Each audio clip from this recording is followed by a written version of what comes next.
Hello everyone, आज चाहिँ मैले यो माइक के अरे वायरलेस माइक चाहिँ मगाएको छु। कस्तो रहेछ हेरौँ, एक्सपेक्टेसन भर्सेस रियालिटी कस्तो छ हैन। लेट्स अनबक्स यो माइकलाई। Let's start. कस्तो रहेछ हैन, एकदम रिभ्यू त राम्रै आएको थियो। अब मेरो रिभ्यू हेरौँ। प्याकिङ त डह्रो रहेछ। लाजा पनि राम्रो छ, बिजनेस टास्कले ल्याएको रहेछ। अब यसलाई यसो खोली हेरौँ, चक्कुले हात काट्ला फेरि। यो माइकले के हुन्छ कि भन्ने अब आशा छ। Let's see. पुरै कटाकुटुक मात्रै दिएर आउला जस्तो छ। K9 मैले त K11 मगाएको थिएँ त। लेट्स चेक फर्स्ट हैन। सुई खुजा सिमसिम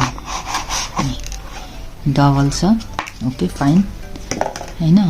यो मलाई त झिक्न नि नआएको हो किन। यो एउटा भयो, दुईटा यो पेयरमा छ हैन। यो दुईजनाले यसो दुईजनाको यो गर्न मिल्यो। यो दुईटा माइक भयो। अनि यो चाहिँ नि यसलाई के भन्छ, यो एडाप्टर उता त्यो फोनसँगको कनेक्टर रहेछ। फेरि यो के हो, यो चाहिँ आइफोनको लागि। I think this is for iPhone हैन। त्यो सी टाइप केबलको लागि त त्यो भइहाल्यो। अनि दिस लास्ट वान चाहिँ नि के हो यो भन्दाखेरि चार्जर यति आउँदो रहेछ। हेर्दा सामान ठिकै लागेको छ। अब यसको क्वालिटी चेक गर्ने हो। मैले यो K9 K11 हेरेको थिएँ, तर K9 आएको छ। Let's see. अब चाहिँ हामी यसको साउन्ड क्वालिटी टेस्ट गर्न गइरहेका छौँ। यो चाहिँ म माइक बेगर बोलिरहेको छु र माइकसँगको चाहिँ साउन्ड कस्तो खालको सुनिएको छ। अहिले चाहिँ यसको पर्फर्मेन्स राम्रै देखिएको छ।